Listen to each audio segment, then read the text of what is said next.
오늘 독서와 복음은 거룩한 주님의 백성에 대해서 이야기하고 있습니다.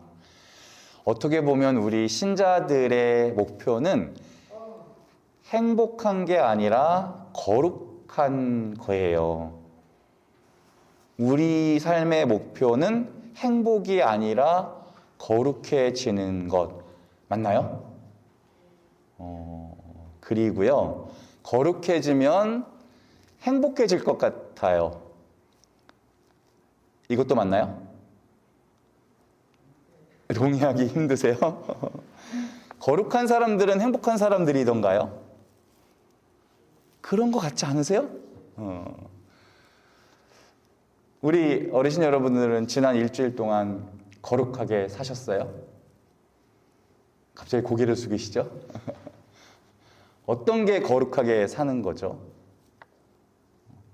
우리가 거룩해지는 게 행복해지는 것이고 신앙인들의 삶의 목표가 거룩해지는 것이라면은 거룩해지는 게 뭔지를 먼저 알아야 될 것 같아요.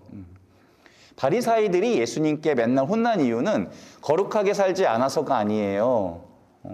지멋대로 살아서가 아닙니다. 그들은 누구보다도 거룩하게 살려고 노력했어요. 하지만 거룩을 잘못 이해했어요. 그럼 거룩하다는 게 뭔지 같이 보실까요? 네, 거룩이라는 말은 히브리어 카데시라는 말을 번역한 거예요. 구별되었다. 이게 어떻게 구별되어졌냐면 세속으로부터, 죄악으로부터, 더러움으로부터 구별된 거를 말해요. 하느님은 이스라엘 백성이 거룩해지기를 바라셨어요.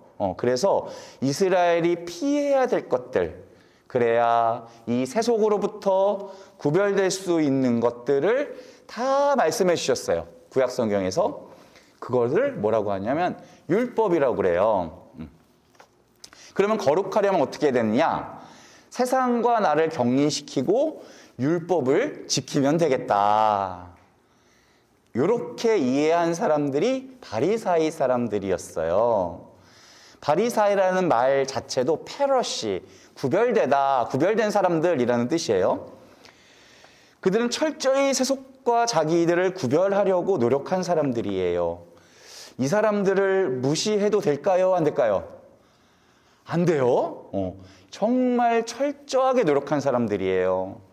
정한 것과 부정한 것을 구별하려고 했고요. 시체를 만지지 않으려고. 왜냐하면 내가 더러워지니까. 병자의 손을 대지 않으려고 했어요. 죄인들과 가까이 하려고 하지 않았어요. 그들은 부정한 사람들이기 때문에 거룩을 지키기 위해서 그랬어요. 그게 하느님의 뜻이라고 생각했어요. 그런데 왜 바리사이들은 사사건건 예수님하고 부딪히는 것일까? 바리사이들이 이해한 거룩과 예수님이 말씀하시는 거룩이 같아요, 달라요? 달랐기 때문에 그래요. 세상과 구별되는 것, 바리사이는 여기까지 이해를 했고요. 여기서 더 나아가야만 예수님의 뜻이 됩니다. 바로 하느님께 봉헌되기 위해서 세상과 구별되었다라는 거예요. 그냥 세상과 구별되는 게 아니라 하느님께 드려지기 위해서 구별된 것. 이것을 예수님이 거룩하다고 하시는 거예요. 성전이라는 게 있어요. 거룩한 건물이거든요. 가만히 생각해 보세요. 건물이 어떻게 거룩해지죠? 벽돌이 거룩한가요?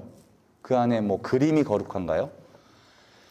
이 건물은 세상 일을 위해서 만들어진 게 아니라 하느님께 드리기 위해서 따로 만들어졌다. 그래서 거룩하다는 거예요. 우리 기도하는 성물도 마찬가지예요. 진주로 만든 묵주가 있고 플라스틱으로 만든 묵주가 있어요. 어느 게 더 거룩하죠? 어느 게 더 거룩해요? 똑같이 거룩하죠, 그죠? 이 만든 재료가 비싸고 더 고기에서 값진 것이라서 거룩한 게 아니라 그 용도 자체가 하느님께 드려지기 위해서 만들어졌다면 거룩하다라고 성경은 말하고 있는 거예요. 마태복음 8장에서는 예수님께서 산을 내려오시다가 기다리던 나병 환자를 만나십니다. 그 자리에 바리사이들이 있었으면 어떻게 했을까요? 슬금슬금 얼른 피했을 거예요. 왜? 문둥병자는 부정한 사람이니까. 하지만 예수님께서는 그 나병 환자를 만나시고요. 만지세요. 바리사이의 시각으로 보면 이게 어떤 상황이냐? 자기들이 부정해지는 상황이에요. 근데 성경에서 예수님이 만지시자 무슨 일이 벌어지죠?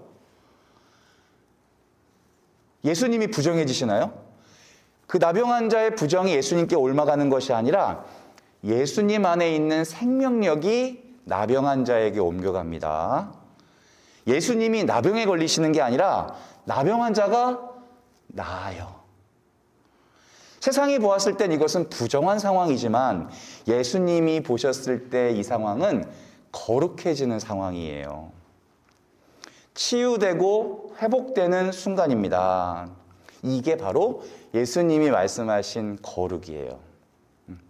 하느님의 일을 위해 따로 드려지는 일. 하느님이 하시는 일. 그래서 우리가 거룩해지려면 무슨 일을 해야 됩니까? 누구의 일? 하느님의 일을 하면 되는 거예요. 하느님의 일을 하고 싶으세요? 막상 네.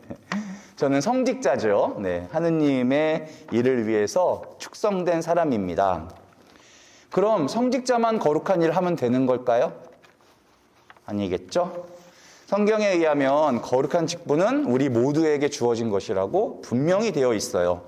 그래서 우리는 세례 때에 왕직, 예언직, 사제직을 받았어요. 안 받으신 분? 받았는데 잘 모르겠는 분? 네, 그렇죠? 모든 신자가 하느님의 일을 위해서 따로 떼어진 거예요. 세례라는 건 그런 겁니다. 그리고 우리가 하는 모든 일들, 내 직업이 성직이라는 의식이 분명히 있으셔야 돼요. 여러분들이 신자로 부름받은 이유는 여러분들이 하고 계신 일을 통해서 하느님의 영광을 이루기 위한 거예요. 우리가 추구해야 할 일이 분명해지는 겁니다. 무엇을 먹을까, 무엇을 마실까 고민하지 마라. 이런 것들은 모두 다른 민족들이 애써 찾는 것이다 라고 하셨죠. 우리도 매일매일 뭘 먹을까, 뭘 먹어야 맛있을까 이런 거 염려하고 산다면 거룩한 백성의 삶이 아니다.